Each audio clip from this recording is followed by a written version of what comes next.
Next level exams की videos देखने के लिए चैनल को सब्सक्राइब करें, वीडियोस के नोटिफिकेशन के लिए बेल आइकन को प्रेस करें। नमस्कार बच्चों, आप सभी का एक बार पुनः मेरे YouTube चैनल पर स्वागत है। आज मैं आपको बिलियन के अणुसंख्यक गुण में जो 3 बचे हुए थे, मैं एक पढ़ा चुका हूं, प्रासरण दाब। आज मैं पढ़ाऊंगा आपको वाष्प दाब अवनमन, फिर उसके बाद मैं आपको पढ़ाऊंगा बेटा क्वथनांक में उन्नयन और तीसरा पढ़ाऊंगा हिमांक में अवनमन। तो इस लेक्चर में आज अपन ये तीनों टॉपिक कंप्लीट करने वाले हैं। तो आइए स्टार्ट करते हैं। वाष्प दाब क्या होता है?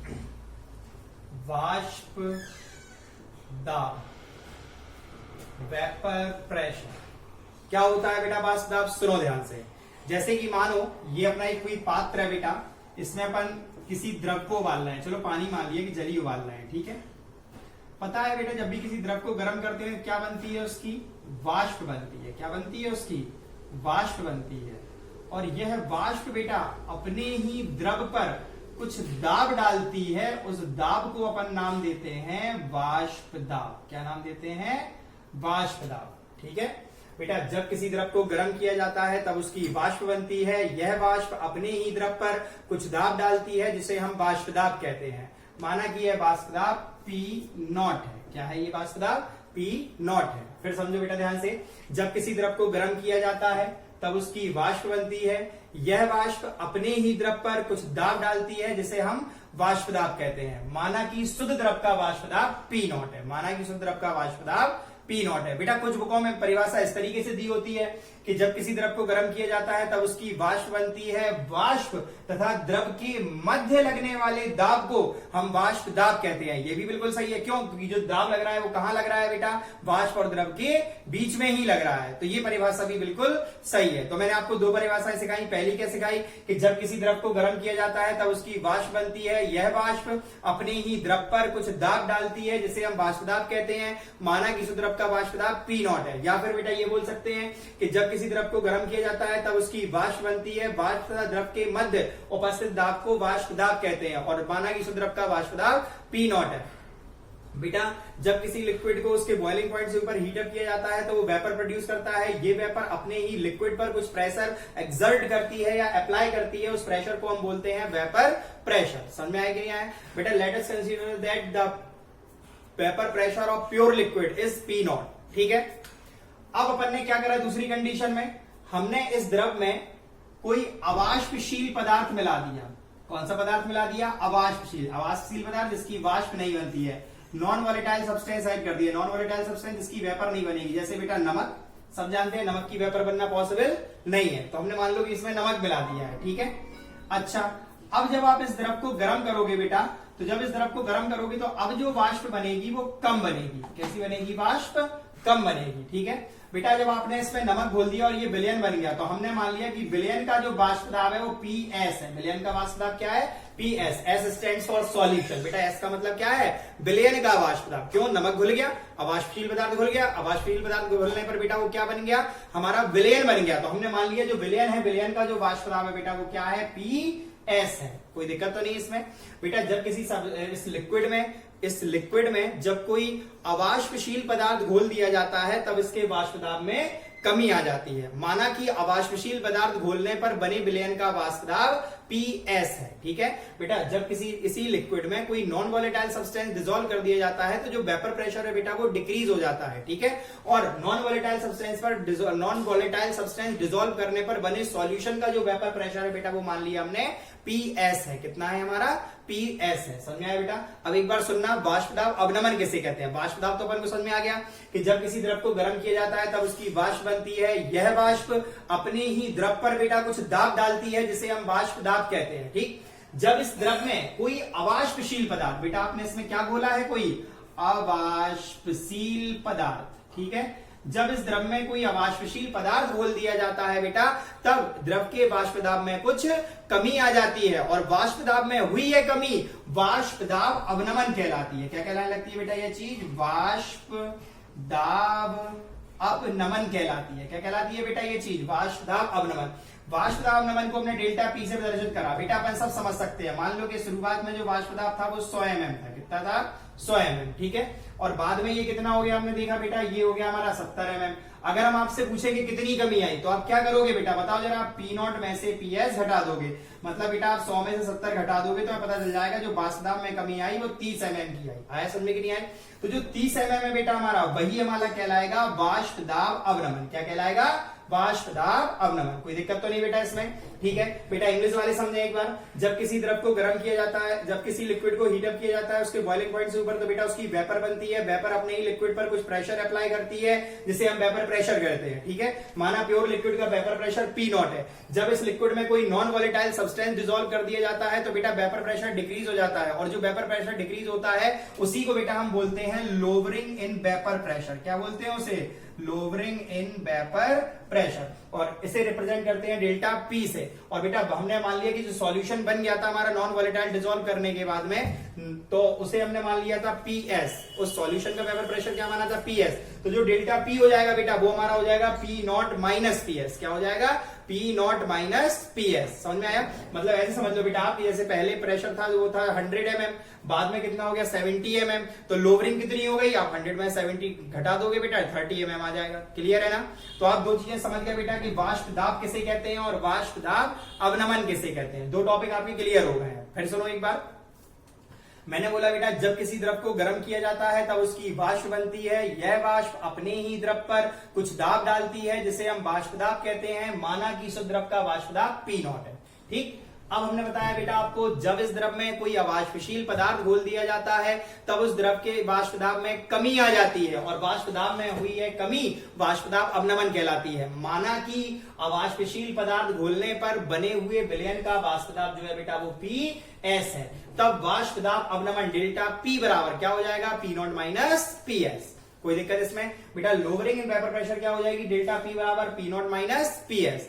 अगला पढ़ना है बेटा अपन को आपेक्षिक वाष्प दाब अवनमन या सापेक्षिक वाष्प दाब अवनमन। क्या पढ़ना है बेटा? आपेक्षिक वाष्प दाब अवनमन। क्या होता है आपेक्षिक वाष्प दाब अवनमन बेटा? तो सुनो ध्यान से। क्या? जब वाष्प दाब अवनमन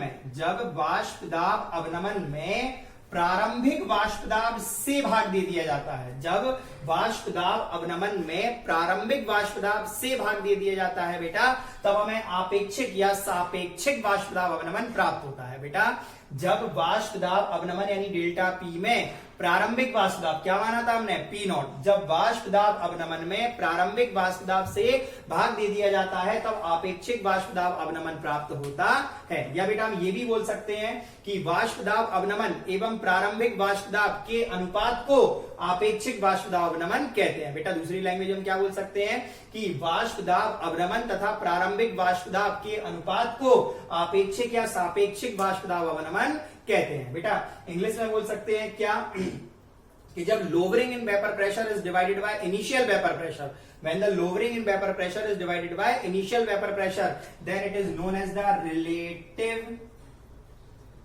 lowering in vapor pressure, relative lowering in vapor pressure। या हम ये भी बोल सकते हैं बेटा the ratio of lowering in vapor pressure and initial vapor pressure, the ratio of lowering in vapor pressure and initial vapor pressure is known as the relative lowering in vapor pressure। आइए थोड़ा सा इसको समझ लेते हैं। Delta P बराबर बेटा हमारा क्या था? P not minus P S upon P not.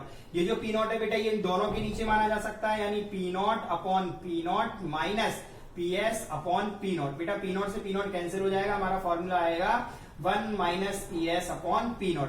तो ये आता है हमारा relative lowering in vapour pressure का फॉर्मूला, आपेक्षिक वाष्प दाब अवनमन का ये सूत्र आता है बेटा। कोई दिक्कत इसमें किसी को? सबको समझ में आ गया? या तो आप इसे ऐसे ही लिखा रहने दीजिए या थोड़ा और अच्छा लिखना चाहते हैं तो इस टर्म में भी लिख सकते हैं। कोई दिक्कत इसमें? एक बार मैं फिर एक्सप्लेन कर रहा हूं बेटा क्या होता है वाष्प दाब। अब पहले वाष्प दाब समझेंगे। जब किसी द्रव को गर्म किया जाता है तब उसकी वाष्प बनती है। यह वाष्प अपने ही द्रव पर कुछ दाब डालती है बेटा जिसे हम वाष्प दाब कहते हैं। माना कि शुद्ध द्रव का जो वाष्प दाब है वो पी नॉट है। ठीक, जब इस द्रव में कोई अवाष्पशील पदार्थ घोल दिया जाता है तब उसके वाष्प दाब में कमी आ जाती है। वाष्प दाब में हुई है कमी, वाष्प दाब अवनमन कहलाती है। ठीक है, माना कि अवाष्पशील पदार्थ घोलने पर बने हुए विलयन का जो वाष्प दाब है वो PS है, S फॉर सॉल्यूशन। ठीक, तो बेटा अब वाष्प दाब अवनमन डेल्टा P बराबर क्या हो जाएगा, P0 माइनस PS। कोई दिक्कत तो नहीं है। ठीक है बेटा, फिर हमें पढ़ना है लास्ट आपेक्षिक वाष्प दाब अवनमन। तो हमने क्या बताया बेटा इसमें आपको कि जब वाष्प दाब अवनमन में प्रारंभिक वाष्प दाब से भाग दे दिया जाता है, जब वाष्प दाब अवनमन में प्रारंभिक वाष्प दाब से भाग दे दिया जाता है बेटा, तब आपेक्षिक या सापेक्षिक वाष्प दाब अवनमन प्राप्त होता है। ठीक है, या बेटा दूसरी परिभाषा हमने आपको ये बताई क्या कि जब वाष्प दाब अवनमन तथा प्रारंभिक वाष्प दाब के अनुपात को आपेक्षिक वाष्प दाब अवनमन कहा जाता है। ठीक है बेटा, क्या बोल सकते हैं, वाष्प दाब अवनमन तथा प्रारंभिक वाष्प दाब के अनुपात को आपेक्षिक या सापेक्षिक वाष्प दाब अवनमन कहा जाता है। आइए बच्चों, तो अपन लोग स्टार्ट करते हैं क्वथनांक में उन्नयन क्या होता है। तो क्वथनांक में उन्नयन जानने से पहले हमें जानना है कि क्वथनांक किसे कहते हैं। ठीक बेटा, मैंने अभी हाल आप लोगों को वाष्प दाब पढ़ाया। क्या पढ़ाया कि जब किसी द्रव को गर्म किया जाता है तब उसकी वाष्प बनती है, वाष्प अपने ही द्रव पर कुछ दाब डालती है बेटा, जिसे हम वाष्प दाब कहते हैं। ठीक है, अब देखते हैं अपन लोग वाष्प क्वथनांक की परिभाषा क्या है। तो बेटा, जब किसी द्रव का वाष्प दाब वायुमंडलीय दाब के बराबर हो जाता है, जब किसी द्रव का वाष्प दाब वायुमंडलीय दाब के बराबर हो जाता है, उस ताप को अपन बोलते हैं क्वथनांक। तो बेटा, वह निश्चित ताप या वह न्यूनतम ताप जिस पर किसी द्रव का वाष्प दाब उसके वायुमंडलीय दाब के बराबर हो जाता है। बेटा, वह निश्चित ताप जिस पर किसी द्रव का वाष्प दाब वायुमंडलीय दाब के बराबर हो जाता है, उस ताप को अपन लोग बोलते हैं क्वथनांक। सीधी सी बात है, समझने की कोशिश करो बेटा। ठीक है, चलो मैं यहाँ डायग्राम बना के समझाता हूं। जैसे अपन ने लिक्विड को बेटा गर्म करा, ठीक है, गर्म करने पर उसकी क्या बनेगी, वाष्प। अब इसके ऊपर क्या लग रहा है, वायुमंडलीय दाब, जो कि कितना है, 1 वायुमंडल। अब बेटा ये वाष्प कब तक ऊपर नहीं उठ सकती, जब तक कि यहां पे लगने वाला जो दाब है वो वायुमंडलीय दाब के बराबर ना हो जाए। अगर ये दाब बेटा कम रहेगा तो क्या ये वाष्प पर उठ पाएगी, नहीं उठ पाएगी, नहीं उठ पाएगी, तो वाष्प कोना किसमें मिल जाएगी, द्रव में। तो क्या समझ में आया बेटा कि ये जो वाष्प दाब है वो काय के बराबर होना चाहिए, वायुमंडलीय दाब के बराबर होना चाहिए। आ रही बात समझ में कि नहीं आ रही, फिर समझो भाई बात को बेटा ध्यान से कि जैसे ये वाष्प बन रही है, अब नीचे का दाब वाष्प दाब है, ऊपर वायुमंडलीय दाब है, जब तक ये नीचे का जो दाब है बेटा वो वायुमंडलीय दाब के बराबर नहीं हो जाएगा, क्या क्या ये ऊपर उठा पाएगा वाष्प को, नहीं उठा पाएगा। जब तक ऊपर का दाब ज्यादा है वाष्प को दबा देगा, वो नीचे चली जाएगी, वाष्प द्रव में मिल जाएगी बेटा। लेकिन जब इसका वाष्प दाब वायुमंडलीय दाब के बराबर हो जाएगा तो ये वाष्प वायुमंडल में जाने लगेगी, मतलब ऊपर जाने लगेगी, और जिस ताप पर जाने लगेगी बेटा उस ताप को हम बोलते हैं क्वथनांक। तो परिभाषा यही है बेटा कि जब किसी वह न्यूनतम ताप जिस पर किसी द्रव का वाष्प दाब उसके वायुमंडलीय दाब के बराबर हो जाता है बेटा, उस ताप को हम बोलते हैं क्वथनांक। आ गया सबको समझ में। तो आइए अब समझते हैं कि क्वथनांक में उन्हें बेटा इंग्लिश में भी समझ लेते हैं।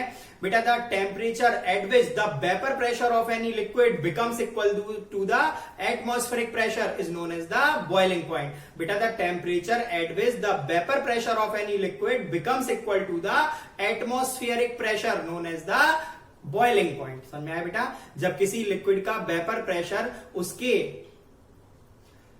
जब किसी लिक्विड का वेपर प्रेशर एटमॉस्फेरिक प्रेशर के बराबर हो जाता है, उस टेम्परेचर को बोला जाता है बेटा बॉइलिंग पॉइंट। समझ में आया बेटा, the temperature at which the vapour pressure of any liquid becomes equal to the atmospheric pressure is known as the boiling point. अब अपन लोग समझते हैं एलिवेशन एंड बॉइलिंग पॉइंट यानी क्वथनांक में उन्नयन क्या होता है।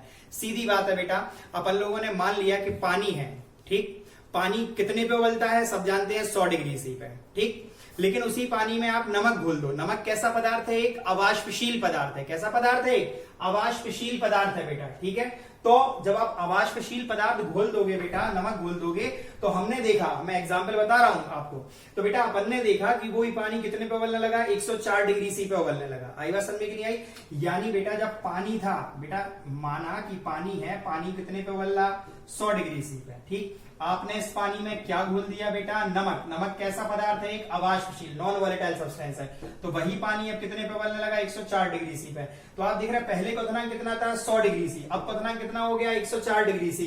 यानी क्या हो गई बेटा, जो क्वथनांक में वृद्धि हो गई, कितनी वृद्धि हो गई, 4 डिग्री सी। कैसे पता पड़ा, 104 में से आप 100 घटा दोगे तो हमें पता चल गया बेटा कि 4 डिग्री सी की वृद्धि हुई। मैं समझा रहा हूं, एग्जाम्पल है, लेकिन होता नहीं है कि यही टेम्परेचर है बॉइलिंग पॉइंट। समझ में आया। तो हमें ये बताना है बेटा कि जब किसी द्रव में कोई अवाष्पशील पदार्थ घोल दिया जाता है तब उसके क्वथनांक में वृद्धि हो जाती है। बेटा जब किसी द्रव में कोई अवाष्पशील पदार्थ घोल दिया जाता है तब उसके क्वथनांक में वृद्धि हो जाती है, और क्वथनांक में हुई है वृद्धि क्वथनांक में उन्नयन कहलाती है, और इसे डेल्टा टीबी से प्रदर्शित करा जाता है। किससे प्रदर्शित करा जाता है बेटा? डेल्टा टीबी से प्रदर्शित करा जाता है। ठीक है, जैसे मान लो बेटा शुद्ध द्रव का जो क्वथनांक है वो मान लिया हमने टी नॉट। क्या मान लिया? T not. ठीक है, अच्छा अब जब आपने विलयन बना लिया, जब इस द्रव में कोई अवाष्पशील पदार्थ घोल दिया तो ये क्या बन गया? विलयन। विलयन बन गया तो इसका क्वथनांक कितना हो गया? T S. कितना हो जाएगा? T S. तो बेटा हमारा जो क्वथनांक में उन्नयन आया डेल्टा टीबी वो बराबर क्या हो जाएगा? T S minus T not. Formula क्या बनेगा? डेल्टा टीबी बराबर T S minus T not बनेगा। बेटा समझ में आया कि नहीं आया?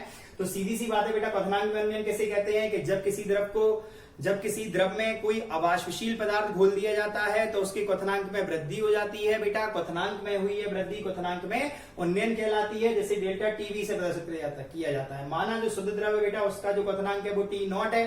ठीक है, और जब इसमें आपने अवाष्पशील पदार्थ घोल दिया तो बने हुए विलयन का जो बेटा क्वथनांक है वो टी एस है। तो हम क्वथनांक में उन्नयन यानी डेल्टा टीवी कैसे निकालेंगे बेटा? T S minus T not कर देंगे। आया समझ में कि नहीं आया बेटा?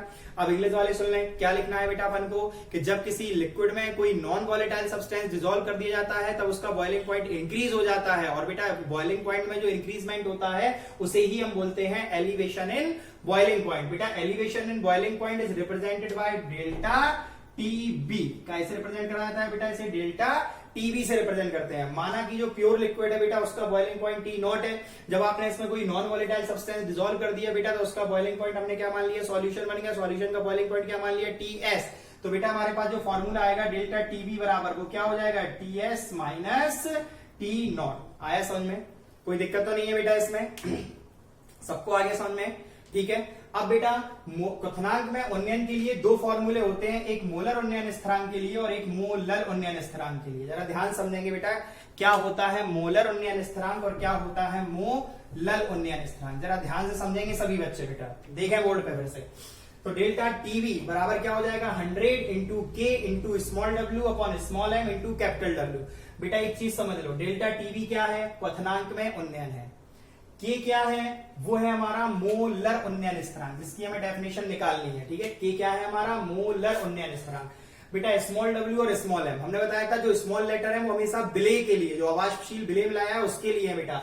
स्मॉल डब्ल्यू विलेय का भार, स्मॉल डब्ल्यू विलेय का भार, स्मॉल एम विलेय का अणुभार, और कैपिटल डब्ल्यू तो विलायक का भार। कैपिटल डब्ल्यू बेटा यहाँ पे क्या माना जाएगा? विलायक का भार। बेटा ध्यान रखना, छोटी जो स्मॉल लेटर होते हैं वो विलेय के लिए होते हैं, छोटी मात्रा छोटे लेटर, बड़ी मात्रा बड़े लेटर। विलायक के लिए कैपिटल लेटर का यूज करेंगे, विलेय के लिए स्मॉल लेटर का प्रयोग करेंगे। ठीक, ऐसे ही बेटा मोलर उन्नयन स्थिरांक जिसे अपन के बी लिखते हैं, क्या लिखते हैं? के बी। तो इसके लिए फॉर्मूला होता है डेल्टा टीवी बराबर 1000 into K B into small W upon small M into capital W. बिल्कुल सेम है बेटा, डेल्टा टीवी मोलर उन्नयन अपना है क्वथनांक में उन्नयन, एलिवेशन इन बॉइलिंग पॉइंट। बेटा के बी क्या है हमारा? मोलर उन्नयन स्थिरांक, molar elevation constant. Small W क्या है? वेट ऑफ सॉल्यूट, विलेय का भार। स्मॉल एम क्या है बेटा? विलेय का अणुभार, weight of solvent, a weight of molecular weight of solute. और कैपिटल डब्ल्यू क्या हो जाएगा बेटा हमारा? विलायक का भार, वेट ऑफ सॉल्वेंट। समझ में आया? यहाँ पे कौन सी चीज क्या है बेटा?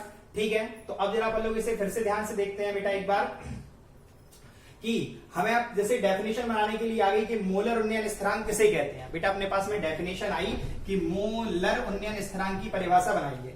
तो मोलर उन्नयन स्थिरांक के लिए हमने फॉर्मूला आपको बता दिया क्या होता है? डेल्टा टीवी बराबर 100 into K into small W upon small M into capital W. ठीक, हमें किसकी परिभाषा चाहिए बेटा? के की। तो आप के को एक तरफ कर लो, बाकी सारा सामान एक तरफ। तो के बराबर क्या हो जाएगा बताओ जरा? Delta TB into capital W into M upon, बेटा नीचे कौन आ जाएंगे? 100 और स्मॉल डब्ल्यू, तो 100 इंटू स्मॉल डब्ल्यू। बेटा एम को उठा के हम डब्ल्यू के नीचे लाए, तो के बराबर फॉर्मूला हो गया delta TB into W upon 100 into W upon M. और बेटा हम पढ़ चुके हैं विलेय का भार बराबर मोल बराबर क्या होता है? विलेय का भार बटे विलेय का अणुभार। तो विलेय का कितना आ गया हमारा? 1 मोल। विलेय का मोल कितना आ जाएगा बेटा? 1 मोल। तो के बराबर कितना हो जाएगा हमारा? Delta TB into W upon 100 into n। और अब हमने क्या करा बेटा, जो अवाष्पशील पदार्थ है उसका मान लिया 1 मोल। कितना मोल बोल रहे हैं अवाष्पशील विलेय का? 1 मोल। और जो विलायक का भार है बेटा वो हमने मान लिया 100 ग्राम। कितना मान लिया? 100 ग्राम। तो इस फॉर्मूले में W की जगह 100 ग्राम और N की जगह 1 मोल रखेंगे। तो फॉर्मूला आएगा K बराबर delta TB into capital W upon 100 into N। बेटा W की जगह आपको कितना रखना है? 100 ग्राम। और N कितना रखना है बेटा विलेय का? 1 मोल। अवाष्पशील विलेय का 1 मोल। 100 से 100 कैंसिल। तो K बराबर क्या आ जाएगा? Delta TB। तो हमारी परिभाषा क्या बनेगी बेटा? समझना इस चीज को, मतलब यहां मैं चित्र बना के भी बता दे रहा हूं। आपने विलायक का भार कितना ले लिया बेटा? 100 ग्राम। और अवाष्पशील विलेय का कितना मोल घोला? 1 मोल। तो परिभाषा क्या बन जाएगी बेटा? समझना, जब 100 ग्राम विलायक में अवाष्पशील विलेय का 1 मोल घोला जाता है। बेटा जब 100 ग्राम विलायक में अवाष्पशील विलेय का 1 मोल घोला जाता है तब क्वथनांक में हुई वृद्धि कहलाती है मोलर उन्नयन स्थिरांक। क्यों? डेल्टा टीवी क्या है बेटा? क्वथनांक में हुई वृद्धि। और जो क्वथनांक में हुई वृद्धि है वही क्या आ रही है? हमारी मोलर उन्नयन स्थिरांक। तो वही लिखना है बेटा, जब 100 ग्राम विलायक में अवाष्पशील विलेय का 1 मोल घोला जाता है तब क्वथनांक में हुई वृद्धि मोलर उन्नयन स्थिरांक कहलाती है। मैं एक बार फिर बता रहा हूं आपको, बेटा हम पढ़ रहे हैं मोलर उन्नयन स्थिरांक। हमारे पास फॉर्मूला क्या था इसके लिए? डेल्टा टीवी बराबर 100 into K into small W upon small M into capital W. बेटा यहां से हमें के की डेफिनेशन बनानी है। हमने के को एक तरफ कर लिया, कैंची गुणा कर दीजिए। तो डब्ल्यू और एम का गुणा टीवी में हो जाएगा बेटा। 100 और स्मॉल डब्ल्यू कहां आ जाएंगे? नीचे। एम को उठा के हम किसके नीचे लाए? डब्ल्यू के नीचे। तो डब्ल्यू अपॉन एम हो जाएगा भार बटे अणुभार। ये क्या होता है? विलेय का मोल। तो डब्ल्यू अपॉन एम की जगह हमने क्या रख दिया बेटा? एन। यहाँ डब्ल्यू का मान हमने कैपिटल डब्ल्यू बराबर विलायक का भार मान लिया बेटा 100 ग्राम। और यहाँ पे एन बराबर कितना मान लिया हमने बेटा? 1 मोल। हमने वैल्यू रख दी, 100 से 100 कैंसिल हो गया। के बराबर हमारा आ जाएगा डेल्टा टीवी। तो परिभाषा आप क्लियर होगी बेटा कि जब 100 ग्राम विलायक में अवाष्पशील विलेय का 1 मोल घोला जाता है तब क्वथनांक में हुई वृद्धि बेटा मोलर उन्नयन स्थिरांक कहलाती है। When 1 mole of non-volatile substance dissolve in 100 gram of solvent, when 1 mole of non-volatile substance dissolve in 100 gram of solvent, then the elevation in boiling point या increasement in boiling point is known as the molar elevation constant. When 1 mole of non-volatile substance dissolve in 100 gram of solvent, then the increasement in boiling point या elevation in boiling point is known as the molar elevation constant. आ गया सबको समझ में? कोई दिक्कत तो नहीं है बेटा? ऐसे ही अगर बेटा अपन लोग मोलर की जगह मोलल पढ़ लें तो क्या हो जाएगा? बिल्कुल सेम यही चीज है बेटा। क्या करना है? बस यहाँ पे 1000 हो जाएगा और के की जगह के बी हो जाएगा बेटा। क्या हो जाएगा? के बी। 1000 और के बी कर दोगे बस आप पूरा। चलो देखो, देखते हैं बेटा आप जरा ध्यान से। हमने क्या करा? हमें के बी एक तरफ करना है, बाकी सब एक तरफ। तो बेटा के बी बराबर हमारा क्या हो जाएगा? चलो मैं एक बार फिर से पूरा करके दिखाई देता हूं, आपको अच्छे समझ में आ जाएगा। क्या करना बेटा? हमें के बी को एक तरफ कर लेते हैं और बाकी सब एक तरफ। तो क्या हो जाएगा? ऊपर गुणा कर दो तो ये हो जाएगा बेटा delta TB into W into small M upon small W into 1000। ठीक है, हमने क्या करा बेटा? एम को उठा के डब्ल्यू के नीचे लाए। तो के बी बराबर हो जाएगा delta TB into W upon 1000 into W upon M. बेटा विलेय का मोल क्या होता है? वेट अपॉन मॉलिक्यूलर वेट, भार बटे अणुभार। तो इसकी जगह हम क्या रख सकते हैं? एन। तो हमारा फॉर्मूला बनेगा के बी बराबर delta TB into capital W upon 1000 into N. और हमने मान लिया बेटा जो तुमने नॉन वॉलेटाइल सब्सटेंस घोला उसका 1 मोल डिसॉल्व करा है, 1 मोल घोला है। और जो विलायक का भार है बेटा वो हमने ले लिया है 1000 ग्राम। तो हमारा जो फॉर्मूला था वो क्या आया था बेटा? के बी बराबर 1000 इंटू कैपिटल डब्ल्यू अपॉन, तो बेटा के बी बराबर फॉर्मूला बन जाएगा delta TB into W upon 1000 into N. हमने एन बराबर कितना मान लिया बेटा? 1 मोल। और डब्ल्यू का मान कितना रख लिया हमने? 1000। 1000 से 1000 कैंसिल। फॉर्मूला आ गया के बी बराबर डेल्टा टीबी। तो परिभाषा हमारी क्या बनेगी बेटा? देखो, अब जो विलायक का भार आप 100 ग्राम ले रहे थे, अब आप उसे कितना कर दोगे बेटा? ऐसे 1000 ग्राम। परिभाषा सेम हुई क्या? जब 1000 ग्राम विलायक में अवाष्पशील विलेय का 1 मोल घोला जाता है तब क्वथनांक में हुई वृद्धि मोलल उन्नयन स्थिरांक कहलाती है। बेटा क्या बोला हमने, जब 1000 ग्राम विलायक में अवाष्पशील पदार्थ या विलेय का 1 मोल घोला जाता है बेटा, तब उस द्रव के क्वथनांक में हुई वृद्धि मोलल उन्नयन स्थिरांक कहलाती है। बेटा कोई दिक्कत तो नहीं, इसमें समझ में आ गया।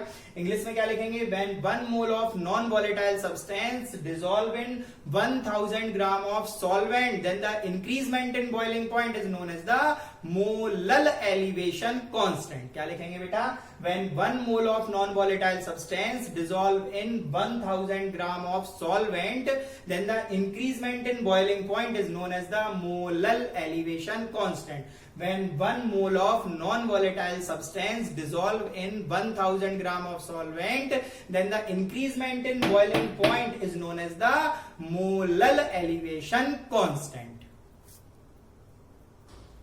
ठीक है बेटा, तो अपन अब चौथा पढ़ने वाले हैं, हिमांक में अपनमन किसे कहते हैं। ठीक है, समझिए सबसे पहले तो अपन को जानना है कि हिमांक क्या होता है। बेटा जैसे किसी भी द्रव को अपन लोग जब ठंडा करते हैं, मतलब उसे हिम माने क्या होता है, बर्फ सॉलिड अवस्था में बदलना, तो वो किस में बदल जाता है, पानी ठोस अवस्था में परिवर्तित हो जाता है। तो परिभाषा यही है बेटा हिमांक की, कि जब किसी द्रव का वाष्प दाब उसकी ठोस अवस्था के वाष्प दाब के बराबर हो जाता है, जब किसी द्रव का वाष्प दाब उसकी ठोस अवस्था के वाष्प दाब के बराबर हो जाता है, उस ताप को अपन लोग बोलते हैं बेटा हिमांक। बेटा वह निश्चित ताप जिस पर किसी द्रव का वाष्प दाब उसकी ठोस अवस्था के वाष्प दाब के बराबर हो जाता है बेटा, उस ताप को अपन लोग बोलते हैं हिमांक। बेटा जब किसी द्रव का वाष्प दाब उसकी ठोस अवस्था के वाष्प दाब के बराबर हो जाता है बेटा, तो उस ताप को अपन लोग बोलते हैं हिमांक। When the vapor pressure of any liquid becomes equal to the vapor pressure of its solid state, then the temperature is known as the freezing point। क्या बोलते हैं बेटा इसे इंग्लिश में, freezing point बोला जाता है। ठीक है बेटा, the temperature at which the vapor pressure of any liquid becomes equal to the vapor pressure of its solid state, then the temperature is known as the freezing point। सबको समझ में आ गया बेटा। अच्छा, हिमांक समझ में आ गया अपन को, अब पढ़ना है हिमांक में अवनमन। हिमांक में अवनमन, अवनमन का मतलब होता है बेटा घटना, जैसे उन्नयन का मतलब क्या होता है, बढ़ना है, अवनमन का मतलब क्या होता है, घटना। ठीक है, इसे बोलते हैं बेटा डिप्रेशन इन फ्रीजिंग पॉइंट। क्या होता है बेटा depression in freezing point, same वही कहानी है, बस ध्यान समझना है। जैसे मान लो कि पानी है, वो कितने डिग्री सी पे जमता है बेटा, 4 पे या 3 पे या 0 तक आते आते जम जाता है। ठीक है, अगर आप उसी पानी में बेटा नमक मिला दो, उसी पानी में नमक मिला दो, नमक मिलाओगे तो बेटा अब जो पानी है वो 0 डिग्री सी से नीचे जाके ठंडा होगा, मतलब -1 -2 जितने पे भी हुआ वो ठंडा होने लगा, बर्फ बनने लगा। ठीक है, तो क्या समझ में आया, सामान्यतः पानी हमने मान लिया बेटा 0 डिग्री सी पे जम रहा था, लेकिन आपने उसमें क्या मिला दिया बेटा, नमक। नमक कैसा पदार्थ है, एक अवाष्पशील पदार्थ है, नॉन वॉलेटाइल सब्सटेंस है। जब आपने उसमें नमक मिला दिया बेटा, तो वही पानी -2 डिग्री सी पे जमने लगा। कितने पे जमने लगा, -2 डिग्री सी पे। तो क्या हुआ, हिमांक घट गया बेटा, और घटना ही कहलाता है अवनमन। तो परिभाषा हमारी यही होगी बेटा, फिर समझ लो। जैसे बताया बेटा पानी कितने पे जम रहा था, 0 डिग्री सी पे। हमारा पानी कितने पे फ्रीज हो रहा था बेटा, 0 डिग्री सी पे फ्रीज हो रहा था। ठीक है, अब क्या करा आपने, इस पानी में क्या घोल दिया बेटा, अवाष्पशील पदार्थ, नॉन वॉलेटाइल सब्सटेंस, जैसे नमक घोल दिया बेटा। ठीक है, अब आप देखने लगे यही पानी हमारा कितने पे जमने लगा, जैसे -2 डिग्री सी पे जमने लगा बेटा। ठीक, तो आप क्या देख रहे हैं, पहले हिमांक 0 था, बाद में -2 हो गया, तो हिमांक में क्या हो गया, ये कमी आ गई, हिमांक घट गया। और जब हिमांक घट गया तो इसी क्रिया को बेटा अपन बोलते हैं हिमांक में अवनमन, डिप्रेशन इन फ्रीजिंग पॉइंट। तो हमें यही लिखना है बेटा कि जब किसी द्रव में कोई अवाष्पशील पदार्थ घोल दिया जाता है, जब किसी द्रव में कोई अवाष्पशील पदार्थ घोल दिया जाता है बेटा, तब उसके हिमांक में कमी आ जाती है, और हिमांक में हुई कमी कहलाती है बेटा हिमांक में अवनमन। बेटा जब किसी लिक्विड में कोई नॉन वॉलेटाइल सब्सटेंस डिसॉल्व कर दिया जाता है तो उसका फ्रीजिंग पॉइंट डिक्रीज हो जाता है, और इस फिनोमिना को हम बोलते हैं बेटा डिप्रेशन इन फ्रीजिंग पॉइंट। रोक दिया, समझ में आया बेटा। हमने क्या बताया कि जब किसी लिक्विड में कोई नॉन वॉलेटाइल सब्सटेंस डिसॉल्व करते हैं तो उसका जो फ्रीजिंग पॉइंट है बेटा वो डिक्रीज हो जाता है, and this decrement in freezing point is known as the depression in freezing point. सबको समझ में आ गया होगा बेटा। इसके लिए भी वही फॉर्मूला है, क्या, डेल्टा TF, यहाँ बी के बाद बेटा डेल्टा टी भी यूज करा था, बी का मतलब बॉइलिंग था, यहाँ एफ है, एफ का मतलब फ्रीजिंग है, तो डेल्टा टी एफ बराबर जो हमारा फॉर्मूला सेम वही हो जाएगा बेटा T S minus T not, मतलब बेटा ये हो गया हमारा प्रारंभिक हो जाएगा टी नॉट, और जो बेटा बाद में आया सॉल्यूशन जो बन गया उसका हो गया टी एस। तो आप कैसे निकालोगे इसकी वैल्यू, डेल्टा टी एफ बराबर फॉर्मूला क्या हो जाएगा, T S minus T not हो जाएगा। इसके लिए भी बेटा वही है, दो चीजें हैं, क्या, मोलर अवनमन स्थिरांक और मोलल अवनमन स्थिरांक, सेम वही है बेटा। तो पहले हम आपको पढ़ाने वाले हैं बेटा मोलर अवनमन स्थिरांक। क्या होता है ये मोलर अवनमन स्थिरांक, तो बेटा इसे लिखा जाता है के से, किससे प्रदर्शित करेंगे, के से। फॉर्मूला इसके लिए बनेगा बेटा हमारा डेल्टा टी एफ बराबर 100 into K into small W upon small M into capital W. ठीक है, हमें किसकी परिभाषा बनानी है, मोलर अवनमन स्थिरांक। बेटा इंग्लिश में से बोला जाता है मोलर डिप्रेशन कांस्टेंट। ठीक है, हमें किसकी डेफिनेशन चाहिए, तो बेटा देखते हैं, के को अपन ने एक तरफ कर लिया, बाकी सारा सामान एक तरफ, तो delta T F into capital W into small M, और स्मॉल डब्ल्यू और 100 को आप कहां ले आए बेटा, नीचे ले आए।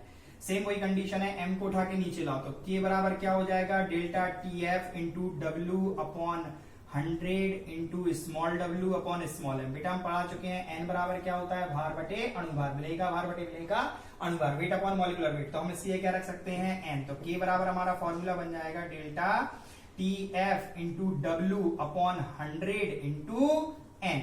बेटा सेम वही कहानी है, हमने डब्ल्यू विलायक का जो भार ले लिया वो मान लिया 100 ग्राम, और अवाष्पशील विलेय का हमने कितना मोल घोला, 1 मोल। तो हमारा फॉर्मूला क्या था, के बराबर delta T F into W upon 100 into N. N की जगह आपने कितना मोल रख दिया, 1, और डब्ल्यू की जगह आपने कितना रख दिया बेटा, 100। 100 से 100 कैंसिल हो जाएगा, के बराबर हमारा फॉर्मूला क्या आ जाएगा, डेल्टा टी एफ। तो परिभाषा समझ में आ गई, क्या लिखना है अब अपन को लिखना है बेटा 100 ग्राम विलायक में अवाष्पशील विलेय का 1 मोल घोलने पर, अभी तक अपन हाथ ऊपर उठा के बता रहे थे क्वथनांक में उन्नयन होता था, बढ़ती होती थी, यहाँ हाथ नीचे करने का मतलब हो जाएगा हिमांक में कमी हो रही है, मतलब 100 ग्राम विलायक में अवाष्पशील विलेय का 1 मोल घोलने पर हिमांक में हुई कमी मोलर अवनमन स्थिरांक कहलाती है। बेटा 100 ग्राम विलायक में अवाष्पशील विलेय का 1 मोल घोलने पर हिमांक में हुई कमी मोलर अवनमन स्थिरांक कहलाती है। When 1 mole of non-volatile substance dissolve in 100 gram of solvent, then the decreasement in freezing point is known as the molar depression constant. समझ में आया बेटा, when 1 mole of non-volatile substance dissolve in 100 gram of solvent, then the decreasement in freezing point is known as the molar depression constant. कोई दिक्कत तो नहीं इसमें, clear हो गया ये। अब पढ़ना है बेटा अपन लोगों को मोलल अवनमन स्थिरांक, मोलल डिप्रेशन कांस्टेंट, के एफ लिखा जाता है बेटा। तो यहाँ फॉर्मूले में थोड़ा सा चेंज होगा, 1000 इंटू के एफ हो जाएगा। क्या कर देंगे बेटा, 1000 इंटू के एफ, के एफ जहां जहां 100 है बेटा वहां 1000 करना पड़ेगा। ठीक है, चलो देखते हैं, के एफ चलो स्टार्ट करते हैं बेटा। क्या करना, वही फॉर्मूला है, केवल 1000 इंटू के की जगह के एफ हो जाएगा। जो हमारा के एफ है बेटा वही कहलाता है मोलल अवनमन स्थिरांक, मोलल डिप्रेशन कांस्टेंट। बता मैं सब चुका हूं, डेल्टा टी एफ क्या है, हिमांक में अवनमन, डिप्रेशन एंड फ्रीजिंग पॉइंट, 1000 तो न्यूमेरिक वैल्यू है, के एफ क्या है, मोलल अवनमन स्थिरांक, मोलल डिप्रेशन कांस्टेंट। ठीक है, स्मॉल डब्ल्यू क्या है बेटा, विलेय का भार, स्मॉल एम क्या है, विलेय का अणुभार, कैपिटल डब्ल्यू क्या है, विलायक का भार। ठीक है बेटा, अब हमने सेम वही कहानी करी, के एफ की हमें डेफिनेशन बनानी है, के एफ को एक तरफ कर लिया, बाकी सारा सामान एक तरफ क्रॉस मल्टीप्लिकेशन कर दिया बेटा। ठीक, हमने क्या करा इस बार, एम को उठा के डब्ल्यू के नीचे लाए, डब्ल्यू अपॉन एम बराबर क्या होता है, एन, एन क्या होता है, विलेय का मोल। बेटा ये समझ में आ गया यहाँ तक। ठीक है, अब हमने क्या करा, विलेय का ले लिया 1 मोल, और जो विलायक का भार डब्ल्यू है वो हमने ले लिया बेटा 1000 ग्राम। अभी जो 100 ग्राम ले रहे थे अब वो 1000 ग्राम ले लिया बेटा हमने। ठीक है, और क्या करा 1000 से 1000 कैंसिल होगा, KF बराबर आ जाएगा TF। तो परिभाषा आप सिर्फ इतनी सी चेंज करनी है कि जब 1000 ग्राम अभी अपन बोल रहे थे 100 ग्राम विलायक में अवाष्पशील विलेय का 1 मोल घोलने पर हिमांक में जो कमी आती है उसे मोलर अवनमन स्थिरांक कह रहे थे। अब थोड़ा आप अपना हाथ बड़ा कर दो बेटा, मतलब 1000 ग्राम विलायक में अवाष्पशील विलेय का 1 मोल घोलने पर हिमांक में हुई कमी मोलल अवनमन स्थिरांक कहलाती है। बेटा 1000 ग्राम विलायक में अवाष्पशील विलेय का 1 मोल घोलने पर हिमांक में हुई कमी मोलल अवनमन स्थिरांक कहलाती है। When 1 mole of non-volatile substance dissolve in 1000 gram of solvent, then the decreasement in freezing point is known as the molal depression constant. बेटा when 1 mole of non-volatile substance dissolve in 1000 gram of solvent, then the decreasement in freezing point is known as the molal depression constant. तो बेटा आज का अपनी ये class यहीं पे खत्म होती है। अपन लोगों ने विलयन के सारे अणुसंख्यक गुणों के बारे में पूरा अध्ययन कर लिया है।